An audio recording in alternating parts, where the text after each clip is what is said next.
Good morning, my dear 12th standard students. Welcome to all for your 12th standard for the year 2021 and subject OC. All of yours favorite subject,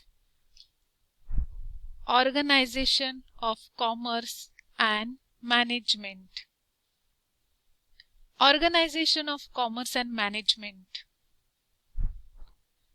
Today we will study about what is included in Organization of Commerce and Management, and I will be introducing you about the first lesson. Now step by step, first of all there will be introduction of the subject. The subject OC or Organization of Commerce and Management includes two aspects. It means it covers two things. First is Organization of Commerce and second is Management. Both the subjects includes any commercial activities, maybe employment, business or profession. All three related activities can be included in OC subject. Let us see the syllabus of the subject. There are total 8 lessons. Lesson number 1 is Principles of Management. Lesson number 2 is Functions of Management. Lesson number 3 is Entrepreneurship Development. Lesson number 4 is Business Services. Lesson number 5 is Emerging Modes of Business. Lesson number 6 is Social Responsibilities of Business Organization. Lesson number 7 is Consumer Protection. And lesson number 8 is Marketing. If we see carefully, first two chapters, they are Principles of Management and Functions of Management. End words are management. It means they help us to learn the basic fundamentals of management and set a base for learning management. From lesson number 3 to 7, all the chapter deals with commerce part, which gives practical knowledge about different aspects relating to business and commerce, like detailed study about entrepreneurs. Under the lesson Business Services, we also will be concentrating on services like banking, transport, warehousing, insurance policies, etc. In the lesson Emerging Modes of Business, we will be concentrating on e-business, online transactions, outsourcing. Also, in the lesson Social Responsibilities, we will be studying social responsibilities of business towards different groups from the society. And we also will be concentrating on consumer protection and its needs.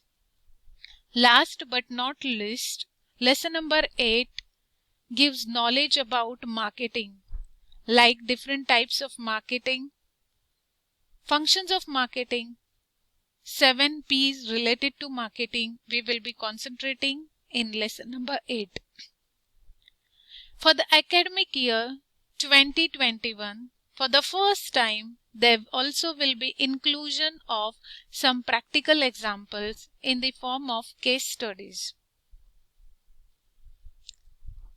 Now we will begin with our first lesson, Principles of Management. If we concentrate carefully, Principles of Management includes 3 terms or 3 concepts.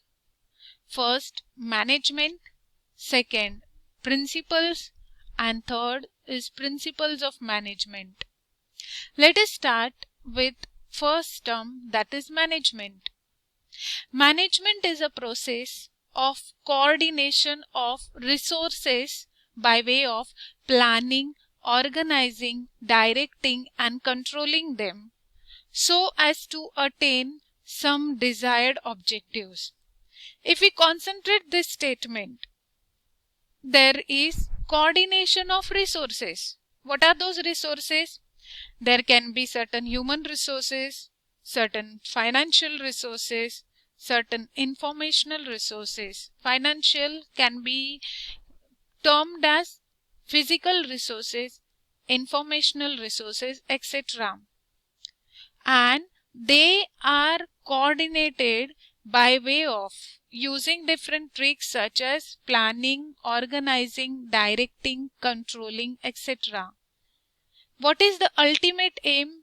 The aim is to attain desired objectives, to complete the requirement.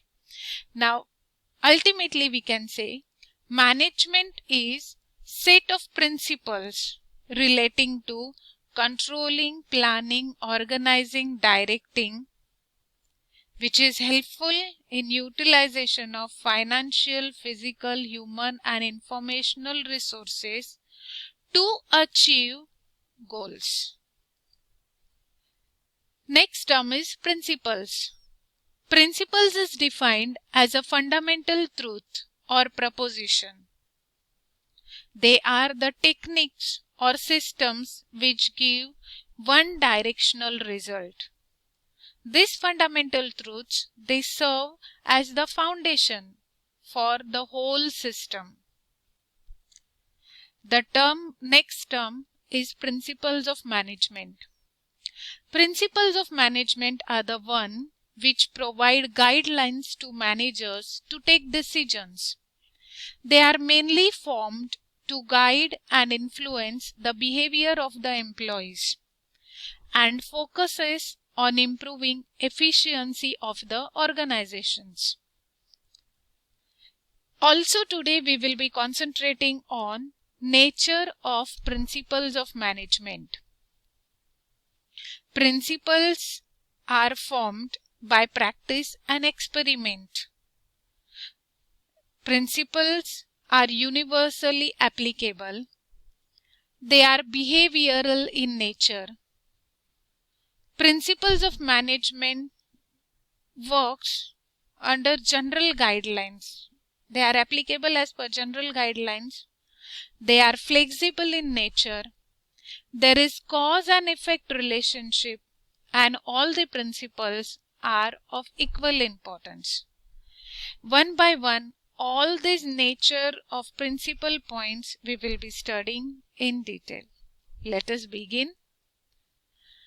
First principle, first nature. Principles are formed by practice and experiment. All the management principles are developed gradually, very slowly. How they are developed? They are developed with a thorough research, systematic observation and experiments. Research work is included, observation is included, and there are experiments conducted, and then these principles are formed. The result of such experiments are practiced in organization, and then principles are developed. Point number 2. Principles of management are universally applicable. They are universal in nature and they are applicable irrespective of the type of organization it can be. Size and nature does not affect. All the levels of management, principles of management is applicable. Their results may vary and application may be modified, but they are suitable for all types of organizations. Like we can take example of company like Reliance or a small bookstore. Both of them requires management. Principles of management are behavioral in nature. Management, if we take, management is a group activity which aims at achieving certain goals. This group activity, to complete the goal, management principles are designed. They are mainly focused on human beings.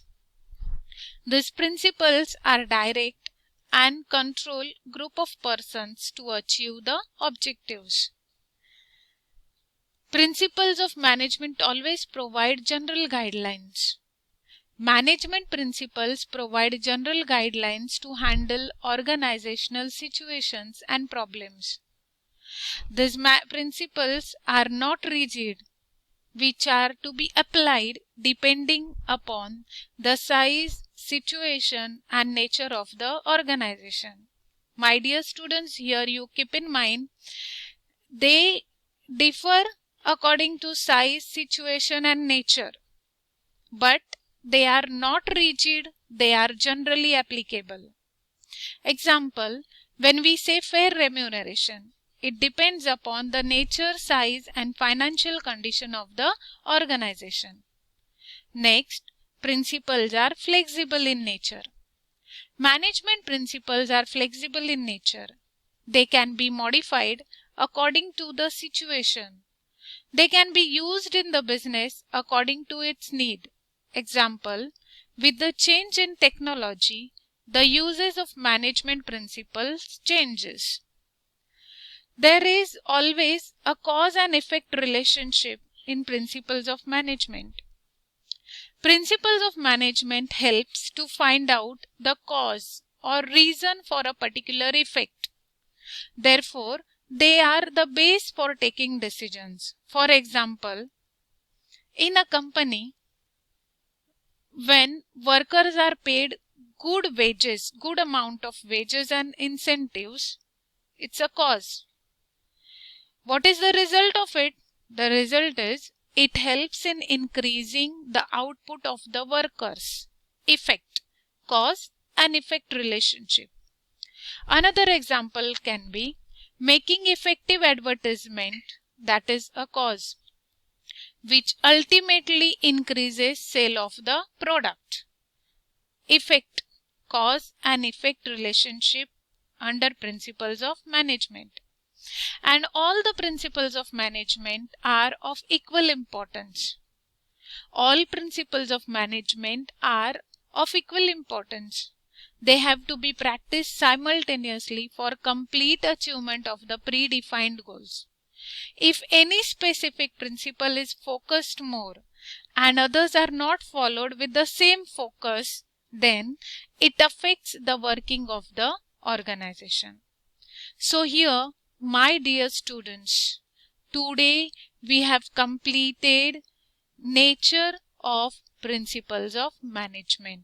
That's it for the day. Have a good day. Bye bye. Take care.